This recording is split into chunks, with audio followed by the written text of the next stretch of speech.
Hello students, welcome my YouTube channel Vivekananda agriculture. आज हम बात करेंगे सेकेंड राउंड अलॉटमेंट के बारे में और सीट अपग्रेडेशन के मामले में कि कौन कौन लोग ऐसे हैं जिनको सीट को अपग्रेड कराना होगा और किस तरीके से क्या प्रोसेस हैं। पहले यहाँ पर 2-3 सवाल ऐसे हैं जो सबके मोस्टली सवाल हैं। पहला सवाल ये है कि अभी जो रिजल्ट आ रहा है वो फर्स्ट राउंड अलॉटमेंट का आ चुका है और सेकेंड राउंड अलॉटमेंट का आ चुका है, लेकिन अभी थर्ड राउंड अलॉटमेंट का रिजल्ट अभी नहीं आया है। इसके बाद में जो होता है वो मॉप अप राउंड होता है। ठीक, अब इन जो ये प्रोसेस हैं first round, second round, third round, यहाँ पर कोई ए स्टूडेंट्स ऐसा है जिसको फर्स्ट राउंड में कोई सीट अलॉट नहीं हुई थी और बी में भी कोई सीट अलॉट नहीं हुई है। इसका मतलब ये नहीं कि उसका सिलेक्शन नहीं हो सकता है। अब वो वेट करेंगे थर्ड राउंड अलॉटमेंट का और उनके पास कोई चारा नहीं है। ऐसे वो लोग हैं जिन लोगों ने ICAR रजिस्ट्रेशन कराया था 500 दे करके और चॉइस फिल की है, रजिस्ट्रेशन कराया हुआ, लेकिन उनके नंबर कम है। इसका मतलब फर्स्ट सेकेंड में उनको कोई सीट अलॉट नहीं हुई है। अब वो लोग थर्ड राउंड अलॉटमेंट का वेट करेंगे। ठीक, और जब उनको सीट अलॉट होगी तो उनको प्रोसेस आगे बताया जाएगा। अब उनको प्रोसेस कैसे करने होंगे, तो ये पहला सवाल हो गया हमारा। बी यहाँ पर ऐसा है, कुछ लोग ऐसे हैं जिनको फर्स्ट राउंड में सीट अलॉट हुई थी, उनको ये पता नहीं चला कि आगे प्रोसेस कब हो गए। वो लोग किसी का भी यूट्यूब चैनल पूरा देखते ही नहीं है। मैं हमेशा बोलता हूँ किसी का यूट्यूब चैनल आप कोई फॉलो करिएगा, लेकिन जो इंपॉर्टेंट चीज़ें होती है आप उनको कभी देखा करिएगा। ठीक, और 2-3 लोग आप फॉलो करेंगे, आपको समझ में आ जाएगा वास्तव में कहाँ पर चीज़ें गड़बड़ हो रही हैं, तो उनको पता ही नहीं चला। ऐसे स्टूडेंट्स हैं। अब मैं बात करूँ कि फर्स्ट अलॉटमेंट लेटर में, फर्स्ट अलॉटमेंट में NDRI जो है वो 325 नंबर पर कई बच्चों को मिली है। अब किसी किसी बच्चे के 321 नंबर है, 320 नंबर उनको मिल सकती थी, उनको मिली भी थी फर्स्ट यूनिवर्सिटी है, टॉप यूनिवर्सिटी NDRI। ठीक है, कुछ ऐसे स्टूडेंट जिनके 325 नंबर हैं उनको पता ही नहीं चला कि फर्स्ट अलॉटमेंट लेटर आया और फीस कैसे सबमिट करनी है, उनकी सीट चली गई। तो ऐसे स्टूडेंट्स बहुत नुकसान उठाते हैं जो प्रोसेस कंप्लीट नहीं करते हैं। मैं बता चुका था बहुत पहले भी, अगर आप किसी भी काउंसलिंग का प्रोसेस कंप्लीट नहीं करेंगे तो आगे काउंसलिंग में आप एलिजिबल नहीं होंगे, याद रखें। ठीक, तो जिन लोगों को सीट अलॉट हुई है यहाँ पर उनके लिए काफ़ी इंपॉर्टेंट चीज़ें यहाँ पर देखिए। तो ऐसे स्टूडेंट्स हैं जो ए हैं, रजिस्ट्रेशन करवा चुके हैं, चॉइस फिलिंग भर चुके हैं, उनको सीट अलॉट नहीं हुई है फर्स्ट में, सेकंड में, थर्ड में, तो वो लोग अब थर्ड अलॉटमेंट लेटर का वेट करेंगे। अगर मिलेगी तो प्रोसेस बताए जाएंगे, नहीं मिलेगी तो मॉप अप राउंड में फिर दोबारा कंटिन्यू करेंगे रजिस्ट्रेशन से। ठीक, या ऐसे स्टूडेंट जिन लोगों ने कोई अभी तक रजिस्ट्रेशन नहीं कराया ICAR में, वो केवल मॉप अप राउंड में ही भर सकते हैं तीसरी काउंसलिंग बाद, और कोई उनके पास बीच में चारा नहीं है यहाँ पर। ठीक, बी यहाँ पर ऐसा स्टूडेंट्स है जिसको यहाँ पर ए में कोई सीट अलॉट नहीं हुई थी लेकिन बी में उसको अलॉट हो गई है। अब यहाँ पर अगर उसको BSc एग्रीकल्चर मिला है, ठीक है, जो अच्छा कोर्स है, इसके बाद मान सकते हैं उसको हॉर्टिकल्चर मिला है या फिर फिशरीज मिला है, जो भी कोर्स उसको मिले हुए हैं, अगर वो एक्सेप्ट करता है तो उसके सारे प्रोसेस यहाँ पर उसको करने पड़ेंगे। अगर वो एक्सेप्ट करता है तो, और अपग्रेड कराता है तो भी उसको सारे प्रोसेस करने होंगे। यही वाले प्रोसेस क्या है मैं बात कर रहा हूँ अभी। सी यहाँ पर कोई एक ऐसा स्टूडेंट्स है जिसको ए में कोई सीट अलॉट हुई थी, उसने अपग्रेड कराया हुआ है। बस 3 टाइप क्वेश्चन यहाँ पर मोस्टली हैं। अब यहाँ पर मान लो उसको अच्छी यूनिवर्सिटी नहीं मिली, यूनिवर्सिटी अलॉट हुई लेकिन अच्छी यूनिवर्सिटी नहीं थी उसने, ठीक, उसने अपग्रेड कराया हो। अपग्रेड मतलब उसने फीस 10,000 डिपॉजिट की है। अब उसके प्रोसेस यहाँ पर क्या होंगे, उन 2 मुद्दों पर हम लोग यहाँ पर बात करते हैं। तो देखिए, जो लोग अपग्रेड करा चुके हैं, हो सकता है यहाँ पर हॉर्टिकल्चर मिला हो या अच्छी यूनिवर्सिटी नहीं मिली हो, अब उनको सेकेंड राउंड में अच्छी यूनिवर्सिटी मिल चुकी है, तो केवल वो लोग 7 तारीख तक अपनी फीस जमा करके वहाँ पर एडमिशन ले सकते हैं, जो आपको यूनिवर्सिटी अलॉट हुई है वो। ठीक, उनको कुछ नहीं करना है, दोबारा डॉक्यूमेंट अपलोड नहीं करने हैं, दोबारा डॉक्यूमेंट वेरिफिकेशन नहीं होना आपको। ठीक, उस यूनिवर्सिटी में आपको एडमिशन लेना, सीट एक्सेप्ट करनी, आपकी जो सीट मिली है वो आपको एक्सेप्ट करनी है और वो एडमिशन लेना होगा आपको 7 दिसंबर तक शाम 5 बजे तक। ठीक, देखिए ये पता है ये first, second, third mop up round क्यों होते हैं, क्योंकि बच्चे यहाँ तक बहुत सारी गलती कर देते हैं। अब जो गलती करेंगे उनकी सीट तो खाली होगी ना, तो आगे वाले बच्चे क्या करेंगे, वो सीट एक्सेप्ट कर लेंगे। तो काउंसलिंग में बहुत डिपेंड करता है, आप कोई भी गलती ना करें। आजकल तो बहुत सारी चीज़ें उनको यूट्यूब पर मिलती हैं, गूगल पर मिलती हैं, कोई गलती होनी नहीं चाहिए, लेकिन फिर भी आप लोग पता नहीं क्यों गलती कर बैठते हैं।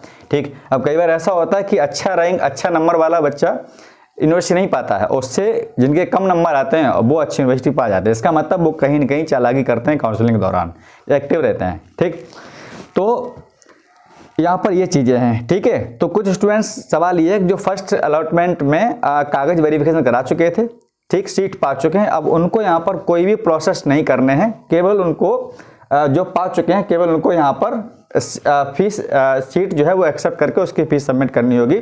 7 तारीख तक उसका वहाँ एडमिशन लेना होगा आपको। ठीक, हम लोग बात करेंगे यहाँ पर जो लोग जिनको फर्स्ट में नहीं अलॉट हुई थी, सेकंड में उनको मिली है, वो इसको एक्सेप्ट कैसे करेंगे और इसको अपग्रेड क्यों कराएंगे, अपग्रेड बारे में बात करेंगे। तो अभी क्या है कि आज जो है 3 दिसंबर हो चुकी है, तो 3 दिसंबर आज शाम तक 5 बजे तक आपको डॉक्यूमेंट अपलोड करने होंगे। ये कौन से डॉक्यूमेंट अपलोड करेंगे? जो लोग जिनका सेकंड अलॉटमेंट में पहली बार यूनिवर्सिटी मिली है, यानी फर्स्ट में नहीं, जो सेकंड अलॉटमेंट हुआ है पहली बार। ठीक, यानी फर्स्ट में जिसको सीट नहीं मिली थी, सेकंड में मिली है, तो कोई भी कोर्स आपको मिला है, अपग्रेड आप तब करा पाएंगे, पहले यहाँ प्रोसेस तक समझ लें। डॉक्यूमेंट अपलोड होने के बाद यूनिवर्सिटी जो आपको होगी वो आपके डॉक्यूमेंट वेरिफिकेशन करती है। डॉक्यूमेंट हालांकि वेरिफिकेशन 24 घंटे के अंदर हो जाते हैं। कई बार ऐसा होता है कि हमने डॉक्यूमेंट अपलोड किए, 24 घंटे में ही पोर्टल पर अपडेट आता कि आप डॉक्यूमेंट वेरिफिकेशन हो चुके हैं। ठीक, तो यहाँ पर आपको 5 तारीख तक शाम 5 बजे तक आपके डॉक्यूमेंट जो हुए हैं वो आपको वेरिफिकेशन हो चुके हैं। ठीक है, यहाँ पर वेरिफिकेशन जो डेट है लास्ट, वो आपकी 5 तारीख तक आप कागज़ जो है वो वेरिफिकेशन हो जाएंगे। अगर कोई कागज़ आपका इनकम्प्लीट है तो जो यूनिवर्सिटी आपको अलर्ट हुई है उस यूनिवर्सिटी में आप बात करके यहाँ पर रीसबमिशन डॉक्यूमेंट दोबारा फिर उस डॉक्यूमेंट को अपलोड कर सकते हैं, अगर कोई डॉक्यूमेंट आपका मिस हो रहा है तो। ठीक, जैसे कई बार सर्टिफिकेट को लेकर के बच्चे बहुत कंफ्यूजन होते हैं, कहीं पर सर्टिफिकेट 10th में 12th में था, कहीं पर नहीं है, तो आप उस यूनिवर्सिटी में बात कीजिएगा और यहाँ पर रीसबमिशन डॉक्यूमेंट अपलोड कर सकते हैं। 6 तारीख 1 दिन तक आपको जो है यहाँ पर मोहलत दी जाती है। ठीक, अब सबसे लास्ट पॉइंट आता है यहाँ पर इंपॉर्टेंट, यहाँ पर 7 तारीख तो जो 7 दिसंबर आपकी शाम 5 बजे तक है। अब यहाँ पर क्या होगा, जैसे हम लोग वेरिफिकेशन हो जाएंगे वैसे ही आपके पोर्टल पर सीट एक्सेप्टेंस फीस का ऑप्शन आएगा। ठीक, जब तक आप फीस सबमिट नहीं करेंगे यहाँ पर फीस आपको जो देनी पड़ेगी, इसकी जो फीस सीट एक्सेप्टेंस फीस है वो 10,000 है, ये रिफंडेबल भी होती है। ठीक है, जो 10,000 जब तक आप फीस सबमिट नहीं करेंगे तब तक आपको अपग्रेड का ऑप्शन नहीं मिलेगा। तो आप सबसे पहले क्या करेंगे, इसको एक्सेप्ट करेंगे। 10,000 डिपॉजिट इसलिए करेंगे, जो भी आपको कोर्स मिला है, मान लीजिए आपको अगर एग्रीकल्चर मिला है तो आपको सीट यहाँ पर जमा करके लॉक कर दी।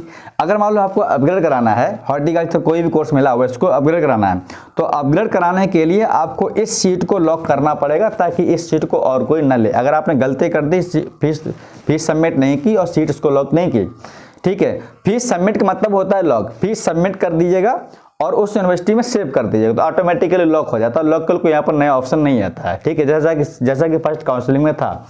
तो अब आपकी ये सीट जो है आपकी होगी प्रॉपर। अब अपग्रेड हम लोग यहाँ पर सवाल आता कि अपग्रेड हम लोग क्यों कराएं, तो मैं आपको सही बात बताऊं कि फर्स्ट काउंसलिंग में कई ऐसे लोगों ने अपग्रेड कराया था जिनको हॉर्टिकल्चर मिला था, अब उनको BSc एग्रीकल्चर मिल चुका है। किसी की यूनिवर्सिटी मैं समझता हूँ किसी की यूनिवर्सिटी 20 रैंक पर थी, अब उनकी यूनिवर्सिटी भुवनेश्वर 10-12 रैंक तक उनकी यूनिवर्सिटी मिल चुकी है, टॉप अच्छी यूनिवर्सिटी जो है मिल चुकी है, टॉप यूनिवर्सिटी। तो इसलिए अपग्रेडेशन कराना, अगर आप समझते हैं कि हमारा जो यूनिवर्सिटी मिला है वो अच्छी है, लैंग्वेज प्रॉब्लम नहीं वहाँ पर होती है, ठीक है, हम वहाँ की भाषा समझ सकते हैं, ठीक, तो आपकी यूनिवर्सिटी उसको एक्सेप्ट कर सकते हैं। और अगर आपको लग रहा है कि वहाँ पर हम नहीं जाएंगे, आउट एरिया है, वहाँ का रहन सहन ठीक नहीं है, लैंग्वेज ठीक नहीं है, तो अब उसको यूनिवर्सिटी का आप अपग्रेड करा सकते हैं। अपग्रेडेशन क्या होता है? अपग्रेड का मतलब ही होता है ऊपर वाली ग्रेड, सिंपल सी बात है, इसमें कुछ है ही नहीं। अपग्रेड मतलब होता है ऊपर वाली। मान लीजिए आपने वहाँ पर कोई यूनिवर्सिटी भर रखी है, ठीक, अब ऊपर जो यूनिवर्सिटी है वो मान लीजिए टॉप 10 यूनिवर्सिटी है आपकी, ठीक, टॉप 10 यूनिवर्सिटी है और आपके नंबर भी ठीक हैं, तो आप उसमें अपग्रेड करा सकते हैं। जब अगर आपको अपग्रेडेशन में यूनिवर्सिटी नहीं मिलती है तो आपकी वो तो यूनिवर्सिटी रहेगी जो आपको मिल चुकी है ऑलरेडी, इसीलिए उसकी फीस सबमिट करनी होती है 10,000। तो अगर आप सीट को अपग्रेड कराना चाहते हैं तो फीस सबमिट करने के बाद उसी पोर्टल पर अपग्रेडेशन का ऑप्शन आएगा, उसमें सारे जो भी मांगे जाएंगे, ठीक है, वहाँ पर जो भी पॉइंट्स होंगे वो आपको भरने होंगे। इसके बाद जो है एक्सेप्ट करके आपकी सीट अपग्रेड हो जाएगी। और जब थर्ड अलॉटमेंट लेटर का 10 दिसंबर रिजल्ट आएगा तो आपको जैसे फर्स्ट वालों को सीट अलॉट हुई है सेकंड में, वैसे ही सेकंड वालों की सीट अलॉट होगी थर्ड में, ठीक। तो तो ये सारे पॉइंट थे जो हमने अभी डिस्कस किए हैं। फिर भी अगर कोई पॉइंट बचा हो तो आप लोग जो है उसको कमेंट जरूर करिएगा, हम लोग देखते हैं उस पर एक प्रॉपर फिर एक वीडियो बना देंगे। ठीक है, तो ध्यान रखें काफ़ी ऐसे स्टूडेंट्स हैं आज ये कमेंट कर रहे हैं सर इसमें कोई डॉक्यूमेंट अपलोड का ऑप्शन नहीं आ रहा है, डॉक्यूमेंट वेरिफिकेशन अपलोड नहीं आ रहा है। तो डॉक्यूमेंट अपलोड और डॉक्यूमेंट अपलोड का उनके में ऑप्शन आएगा जो सेकेंड अलॉटमेंट में हुए हैं, और जो फर्स्ट अलॉटमेंट सीट ऑलरेडी पा चुके थे, अपग्रेड कराए हैं, तो उनके में डॉक्यूमेंट अपलोड का ऑप्शन वहाँ पर नहीं आएगा। ठीक, ये था जो छोटा सा वीडियो। तो ठीक है, मिलते हैं हम लोग नेक्स्ट वीडियो में। Thank you.